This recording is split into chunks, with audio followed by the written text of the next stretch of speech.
Chers téléspectateurs, que la grâce de Dieu soit sur vous. Avant de commencer la méditation, nous allons prier. Notre Dieu, merci pour cette occasion encore que tu nous donnes ce matin. Merci parce que tu nous conduis par ton esprit. Au nom de Jésus. Amen.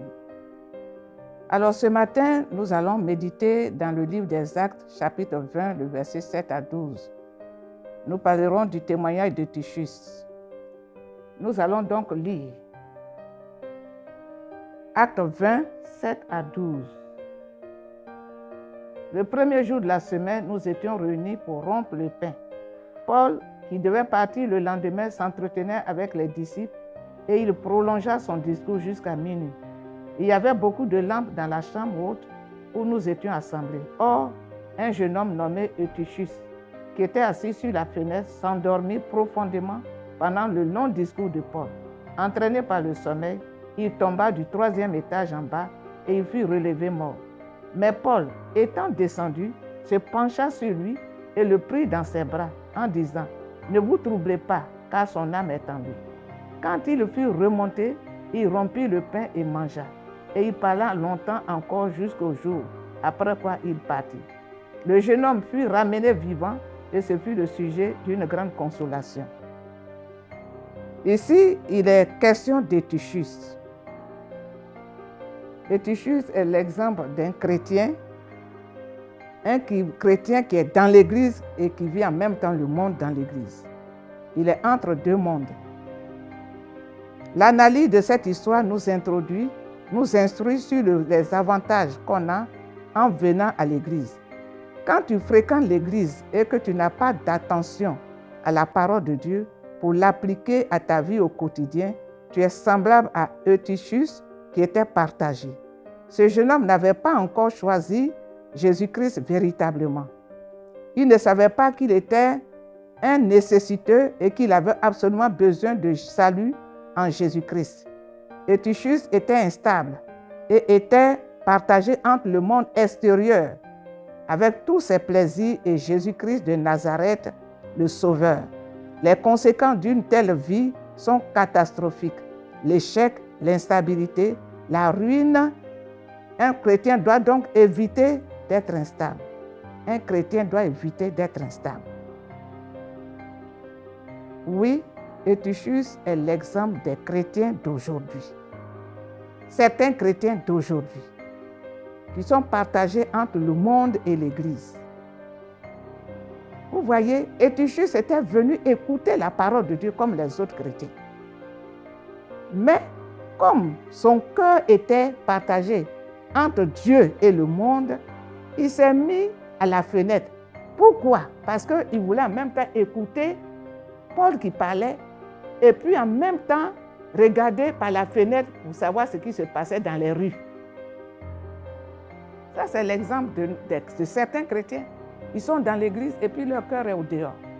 Tout ce qui se passe au dehors, là, ils écoutent. Tout ce qui se passe dans l'église, ils écoutent. En ce moment-là, c'est quel message tu vas recevoir? Un message ambigu. Un message qui n'a rien à voir avec Dieu parce que ce sera un message qui est mêlé. Comme on dit, un vin mêlé. Ce ne sera pas un message pur. Un message entaché. C'est avec ce message que tu vas aller à la maison. Parce que tu n'as pas écouté totalement. Tu as été dans la distraction. En écoutant Dieu en même temps le monde, tu ne reçois rien de sainteté, de sanctification. Tu pars avec le monde en même temps. Parce que Dieu ne peut pas se mêler avec les choses du monde. Donc, la vie de Dieu va se retirer et c'est la vie du monde qui va prospérer en toi. Et c'est ça qui fait qu'aujourd'hui, beaucoup de nos chrétiens n'ont pas une vie stable, une vie qui plaît à Dieu, une vie de consécration, une vie d'amour pour Dieu. Il ne faut pas venir à l'église en même temps avoir ton oreille au dehors. Et ça scandalise quand on voit des chrétiens qui sont dans le culte et puis ils ont leur appareil téléphonique et on les appelle en plein culte où le message est en train de passer. Ils se lèvent, ils s'en vont répondre au monde d'abord et puis ils reviennent s'asseoir. Et il y a des gens même qui font va-et-vient, pendant que le message passe. Ça, c'est l'exemple d'Eutychus. Eutychus est le modèle des chrétiens qui n'ont pas la sainteté en eux, qui ne sont pas consacrés à Dieu.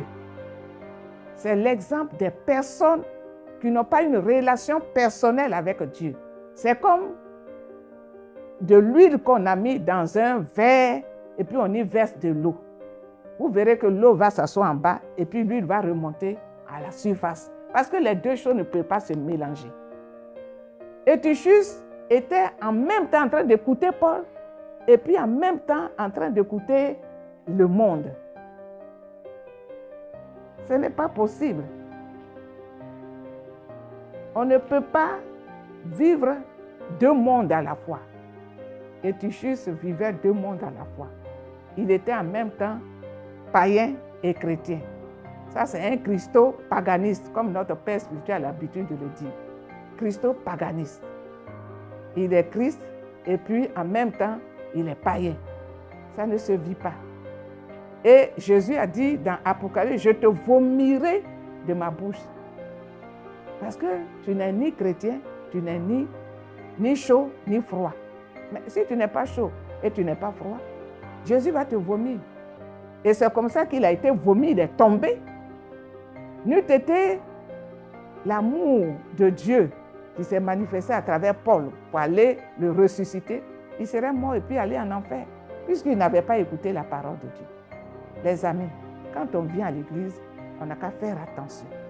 Il faut éteindre ton cellulaire pour rentrer dans l'église. Ça, tu coupes d'avec le monde. En rentrant à l'église, tu coupes d'avec le monde. Ou bien tu restes carrément dehors pour attendre tes appels, tu finis avec tes appels avant de rentrer à l'église. Et la Bible nous met en garde. Quand on rentre dans l'église, on doit savoir que je vais devant le Seigneur de toute la terre. Là-bas, c'est la sainteté, c'est la pureté, c'est la crainte de Dieu. Quand tu t'assois, il faut craindre Dieu. Il faut disposer tes oreilles, disposer ton entendement pour recevoir l'enseignement de Dieu. Sinon, ce n'est pas la peine de venir chaque jour à l'église et puis on reste ce qu'on est. Comme un chien qui vomit et qui lappe encore à nouveau ce qu'il a vomi. Comme un porc qui s'est lavé et il s'en va se vautrer encore dans la boue. Non. Les temps sont tels que chaque chrétien doit veiller à sa relation avec Dieu. Oui, je le dis et je le répète. Les temps sont tels que chaque chrétien doit veiller à sa relation avec Dieu. Ne soyons pas comme Eutychus, soyons plutôt comme ceux qui étaient assis au pied de Paul en train de l'écouter toute la nuit. C'est lui seul qui a eu ce problème. Tous les autres étaient impeccables. Ils ont écouté la parole de Dieu. Ils sont sortis de là certainement avec la vie de Dieu, avec la plénitude de Dieu.